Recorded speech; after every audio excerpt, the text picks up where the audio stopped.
and my dog ran away, and I went through some other hardships at the same time. And I went back to the church where my mother took me as a little boy, and I wanted to know, where is my mother now? Why do we live and why do we get sick and die if God is love and God is good?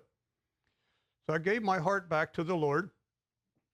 And I guess I was around 29 years old in the Methodist church. And I was doing a lot of Bible study on my own. And I could read and see where Jesus is coming back again soon. So I was asking questions to the pastor at the Methodist church about things. And he said, well, just keep studying and ask the Lord to come into your life. So I kept doing that. And then I started reading the book of Revelation because I was believing that the Lord was coming back soon. And I wanted to know, what's the last book of the Bible say? It's got to say something about the second coming of Jesus and what's going to happen in the last days, but I couldn't figure it out. So the pastor at the Methodist church says, don't worry about it. We don't really teach that here. You can't understand it. So I read it some more, and I was getting scared, so I started praying, Lord, teach me this book. Well, I got a Revelation and Daniel seminar notice in the mail. So I went and took the course, didn't know who was putting it on, but I finally figured out it was Seventh-day Adventist. So I still took the course. I was so happy and joyful learning all these new truths. I just had peace and joy in my life that I never had before. So anyway, I accepted all the truth. I loved the truth and couldn't wait to be baptized into the Seventh-day Adventist church. So I was. And then, wasn't long after that, I started learning more and more about the health message and how we should be treating our bodies, because before that, I wasn't treating my body too good. I was overworking, overplaying, drinking alcohol. I never did smoke. I tried it and I didn't like it. Experimented with some drugs, and we ate everything that and drank everything that tasted good. So, but I had good health. And then I became an Adventist, or even when I became a Christian in the Methodist church, I noticed the desire to drink alcohol was going away. So I drank less, but I didn't think it was wrong to drink alcohol. But then in the Adventist church, they taught me the truth that we don't drink alcohol. The Bible says so. So I said, well, that's good enough for me. If God says it, we're not going to do it. And the Lord gave me victory just like that. And then I wanted to become vegetarian. And so I worked on that. And then probably a year after I was an Adventist, I became a vegetarian. And then I wanted to work on being a vegan. Now that was kind of hard to do at the time. Didn't get much support from any Adventists on that. Very few. So I was a lacto-ovo vegetarian. That means you eat eggs, dairy products, and fruits, vegetables, nuts, and grains. And I was faithfully doing that for about 12 years. And then in the early 2000s, I started backsliding a little bit because, you know, a lot of Adventists were not really true to the health message, and I kind of started slacking some too. It's a very dangerous thing to do. And then I started eating a little bit of meat, more dairy, less fruits and vegetables, nuts and grains.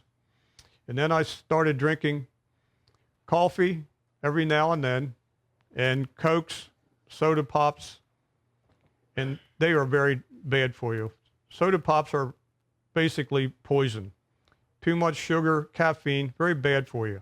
And so is the coffee. So then in August of 2018, I started a new job working at Adventist Healthcare, and I was working night shift. So I needed help to get to work at night because I started at 11 when I normally went to bed. So I needed help getting to work. So I drank a cup of coffee to go to work to stay awake while I'm on the road. And then I would drive home, and sometimes I was falling asleep on my way home.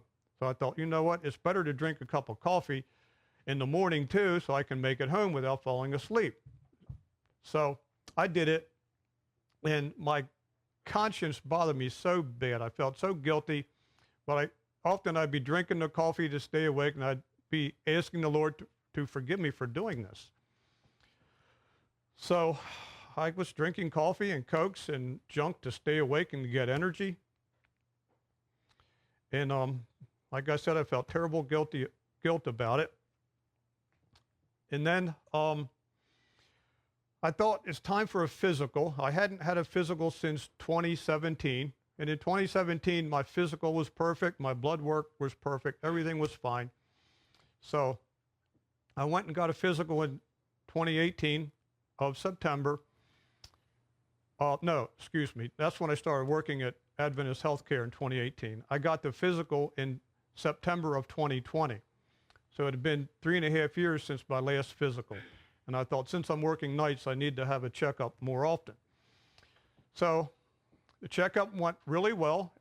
My blood work was perfect, except for my PSA, and that's prostate serum analysis or something. But it tells you prostate health, and the number should be 4.0 or less. Well, mine was up to 4.5. And my practitioner said, my doctor doing the physicals said, we need to send you to a urologist. Your prostate serum is a little bit high because it used to be between 3 and 4, which was below 4, and that's healthy. So that was good. So everything else was good. Blood pressure was good. Blood sugar was good. Everything on my blood work was good but the PSA. So the urologist, he looked at it and he tested it, and then he says it's not 4.5, it's up to 5.0 now. So he says what we need to do is a biopsy on your prostate. And that's when they go up your rectum with a little machine. It goes through your colon, punches a little hole through there, and it takes 12 samples from your prostate, and you can feel it pinching off pieces of your flesh while they're doing this biopsy. They gave me a shot in the leg that was supposed to numb me, so I didn't feel it, but every time it hit me, I could feel it. So anyway, he said, you know, you'll be okay in about 2 weeks, you'll be fine. Well, my prostate felt better the next day from the operation. It only stayed sore for about a day. But the shot they gave me in the leg, that hurt for 2 weeks. I don't know why. Very strange. It was supposed to numb me and help me feel no pain, but it's the one that brought the pain. The doctor said, we'll have your results in a week, and I'll give you a call and let you know your results. Well, he called me up. I was on vacation. Partey and I took vacation together that week for a week. And doctor says, well, you tested positive for prostate cancer. You definitely have it. And that devastated me. I was crushed. Well, I cried. And then he wanted me to come in and see him next week to make a plan. So right away, he tells me he wants to remove my prostate. I didn't feel comfortable with that. I said, no, I'm not going to make that decision here now. I need to think about it and pray about it before I just let you remove my prostate. I want to know, you know, if there's any side effects. And there can be very bad side effects from having your prostate removed. You could end up in diapers. They say it's a small percentage, but you could end up in diapers. And some other side effects I didn't like, and I don't want them.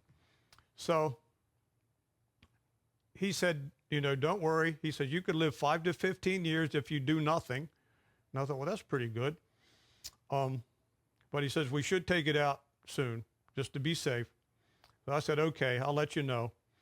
So I told him I wasn't going to do it anytime soon. I thought I'm going to start making changes in my diet. And right away, I was convicted of all the wrong things I was doing to my health. You know, I was drinking more Cokes and coffee than water. And I was eating a lot of sweet desserts and treats and things that I shouldn't have been touching, because sugar, it numbs your immune system, your white blood cells. It paralyzes them for a while, and they're the ones that fight disease and infection and cancer. And sugar hurts your immune system. It paralyzes it. And also it feeds cancer. So I thought, okay, I brought this all on myself. You know what to do and what not to do when it comes to the health message, and you ignored it. You backslid, and you got to wake up. So I thought, okay, I'm going to change my diet, and hopefully this cancer will go away. So I went back 6 months later, after October, on May 12th, and they did another blood test, And my PSA actually went down a little bit to 4.9. It was 5.0 before. But my doctor says 10% doesn't really matter. It can be affected by if you've had a prostate exam in the last 3 days, sexual activity in the last 3 days, or riding a bicycle can increase your PSA a little bit. I said, well, I haven't done any of that. So he said, well, let's remove your prostate. I said, no. And Partey kept telling me, why don't you go to Heartland and go through their wellness program?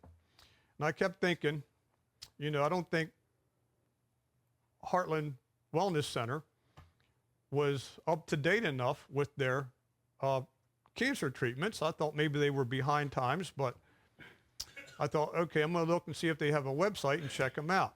Well, they had a cancer care program on the Heartless Wellness Center website, and it named a whole bunch of stuff that they were doing that I had been reading about in this book.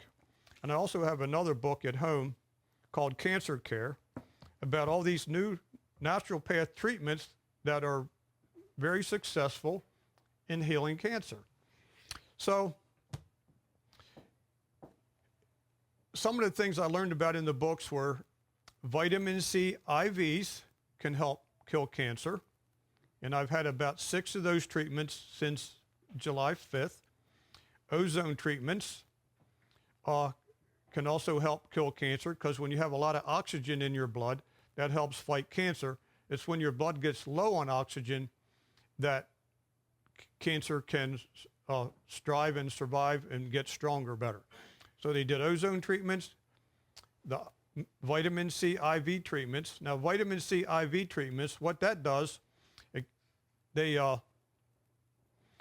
take a bag of purified water that's in an IV bag, and they inject it with the vitamin C IV, and then they hang it up on the thing and they let it run into your arm. Takes about 2 to 4 hours, depending on how fast they let it drip. So that gets into your bloodstream. And the vitamin C, when it hits a cancer cell, it turns to hydrogen peroxide and weakens the cell walls so that your fighter T cells, killer T cells, can get in there and kill the cancer. So they were doing the vitamin C IV, the ozone, and also hydrotherapy. I learned in my books here that people that normally have a lot of fevers normally don't have much cancer. And there was a place where there was very bad malaria, I think it was in Italy, and the people were always sick with malaria and had a lot of fevers, and they had virtually no cancer. Well, they started spraying the mosquitoes that carry the malaria and killing them off, and then the people quit getting fevers, and then their cancer rate rised up. So they said fevers help kill cancer. So at Heartland in Virginia, they did fever treatments on me, which is I get into a whirlpool tub. They start out with the water about 98 to 100 degrees. You get in, and they increase your body temperature up to 103 degrees, between 103 and 104. They almost cooked me one day. It was tough. But anyway, they take your body temperature. The water temperature goes up to 110, and they take your body temperature up to 103. You're in the tub for 30 minutes, but they hold your temperature in the 103 degree range for 10 minutes. And let me tell you, when that is done, you are worn out. I felt like I was just hit by a truck. I was exhausted. But the heat causes your immune system to activate, and it raises your temperature, which helps kill the cancer, and it also invigorates your immune system so that it will attack and kill the cancer. So they were doing those treatments. They taught me how to eat right again, which is very simple: fruits, vegetables, nuts, and grains, and drink lots of water. And also have to make some super juices and super smoothies, which are high in beta carotene and other cancer-killing chemicals that occur naturally in fruits and vegetables. Most of it is carrot juice, kale, spinach, some garlic, and they sometimes put an orange or apple in it to help make it taste better. but they call them super smoothies and rocket fuel. So I have to have 3 of them a day, and I have to get started on that because I haven't had one since last week. But so I thought these guys are up to date on it. So I was there from July 4th to the 15th going through all these treatments, and they have a very good spiritual program, good, great, godly people there. I loved it. I was getting a good night's rest. That's one thing. A poor night's sleep will ruin your immune system. I know a lot of night shift workers that have suffered from strokes. Too many. It happens if you stay in the night shift long enough, it's going to hit you. Heart attacks, a lot of them have high blood pressure, diabetes, other health problems, and even cancer. I got the cancer. But I'm trusting in God. I know He can heal me. And at Heartland, they told me now, it's going to take 3 to 6 months for you to heal. And remember, God heals you, not us. We're just following His plan and His ways. And all these things are in the spirit of prophecy and in science. Of course, the IVs were not. I think that's just been discovered lately. But the hydrotherapy, I think God showed that to Ellen White through the spirit of prophecy and dreams and visions and some of the other things we've discovered through science. But they said their success rate there, since 2015, 78% of their patients are still alive. And some of them were sent home by their medical doctors to die. They said, there's nothing we can do for you. Just go home, try and enjoy your last days. You're going to die very soon. So thank God a lot of them didn't give up. They went to Heartland and got natural treatments, and many of them are still alive today, 78%. They say the ones that didn't make it usually failed to stick with the program, the diet. One lady, she was a nurse, and for some reason she thought she needed 2 houses, one here and one in Africa, where she was from. She started working night shift and day shift, and she got cancer again, and she died. Didn't get to enjoy her 2 houses. And a few other people didn't stick with the diet and the program, and the cancer killed them eventually. But my doctor told me at Heartland, don't expect the cancer to go fully away for 3 to 6 months. He says, if the Lord heals you, it should be gone in 3 to 6 months if you stick with the program. So I have stuck with it faithfully. And I'm praying, and I want to thank you all again for your prayers. But I do believe the Lord will heal me and make me well. I just hope and pray, and I'm going to follow the program. I confess my sins to Him about defiling my body with coffees and Cokes and the junk food. You know, sometimes I was so busy, I would go through McDonald's and I would get a filet of fish sandwich. I thought, okay, that's not too bad. It's fish, but it's cooked in grease and oil. I'd get French fries.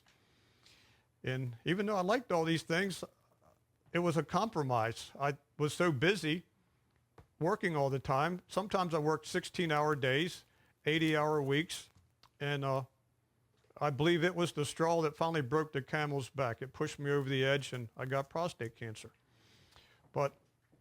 And sometimes I go through Burger King, and I get their new veggie Whopper with French fries and a Coke. Sometimes Taco Bell and get bean burritos. So it was the healthiest thing I could do on the road. Sometimes I go through Subway and get a good healthy sub, but you can't think you're going to do a lot of harm to your body and then do a few good things and survive it. Eventually it's going to catch up to you. And also some other Bible verses. The Lord tells us in Exodus 15:26. Now I'm claiming these promises. It says, if you diligently heed the voice of the Lord your God and do what is right in His sight. It says, do what is right in His sight. Give ear to His commandments and keep all His statutes. I will put none of these diseases on you, which I have brought on the Egyptians, for I am the Lord who heals you. So I keep claiming that promise. Jeremiah 29:11 says, for I know the thoughts that I have towards you, says the Lord. Thoughts of peace and not of evil, to give you a future and a hope. So the Lord wants us to live. He wants us to glorify him and serve him. And that's my prayer. I recommitted my life to God. I confess my sins for defiling my body with too much dairy products. Oh yeah, in the morning I would leave work, go straight to Dunkin' Donuts, get a large coffee, turkey, sausage, egg, and cheese sandwich, and a hash brown, and sit there in the parking lot and eat it and drink my coffee so I could make it home awake. So I haven't, since July 4th when I went to Heartland, I've had no coffee, no sweet treat desserts, no junk food, no meat, only fruits, vegetables, nuts, and grains, and water, and practicing the message. Then the Lord tells us in 1 Corinthians 3:16 and 17, and we're all familiar with these verses. Do you not know that you are the temple of God and that the Spirit of God dwells in you? If anyone defiles the temple of God, God will destroy him, for the temple of God is holy, which temple you are. So I was not only destroying my life here on earth, I was going to lose my eternal life too by sinning against God, by trashing my body with the world's junk food. In 1 Corinthians 6:19-20, he tells us, or do you not know that your body is the temple of the Holy Spirit who is in you, whom you have from God, and you are not your own? We are God's property. We are to live to glorify him and not to satisfy our sinful taste buds or to hurt ourselves in any way. We are to be good stewards of our body and take care of them so we can glorify God. You are not your own, for you were bought at a price. Therefore, glorify God in your body and in your spirit, which are God's. Now, God owns us twice. We were not just bought once with the blood of Jesus. That was a second purchase price that he paid for us. But he owns us by creation and by redemption. We are his.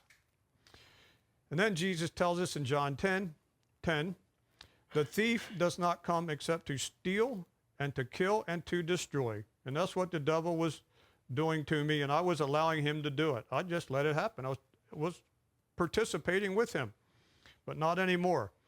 And Jesus says, I have come that they may have life and that they may have it more abundantly. So a good lifestyle, good vegetarian lifestyle will not only add years to your life, but life to your years. In 1 Corinthians 10:31, therefore, whether you eat or drink or whatever you do, do all to the glory of God. So everything we do should be to the glory of God, no matter what it is. It should be to God's glory. So I'm hoping and praying in my next, they're going to sample my blood every 6 weeks to see how my PSA is doing. I'm continuing to go back to the doctor for the vitamin C IV treatments. As a matter of fact, I had one on Wednesday. So I'm going to continue with those treatments. He gave me a letter for work. When he found out how much I was working and working the night shift, he said, oh no, he says, you can't do this or this will all be wasted. You need a good night's sleep. So I said, well, I have no problem with that one. So hopefully it's going to be worked out so I can get off the night shift and be working days or the second shift. And like I said, the Lord took away, I thought when I got there at Heartland, it would be okay. I wouldn't struggle with coffee and junk food and stuff. I thought when I come back, it's going to be a real battle. And if I go back to that stuff, my trip to Heartland would be all wasted. But the Lord gave me victory down there. I confessed my sin and asked for victory. And I haven't touched any of that stuff since before July 4th. So I praise God for victories. If we will allow him to work in us and through us, we can have victory over every sin. Even addictive, caffeine, nicotine, alcohol, other drugs, sugar, all those things that are bad for us, we can have the victory over them. So I recommend if you have any health problems, try to go to Heartland. It's heartlandlifestylecenter.com. And also a very good book I recommend getting. It talks a lot about the Bible, spirit of prophecy, what science has learned about foods and drinks also that's in perfect harmony with the Bible and spirit of prophecy. This is a really awesome book. It's called The Divine Prescription, and Science of Health and Healing by Gunther P. Pauline, he's PhD. And you can get this book from www.tsibooks.com. That's TSI, lowercase letters, books.com. It's really good on health. I love it. It's like an owner's manual for our bodies. So anyway, I thank you for listening, and I hope to be able to tell you in 3 to 6 months that I am cancer-free by God's grace.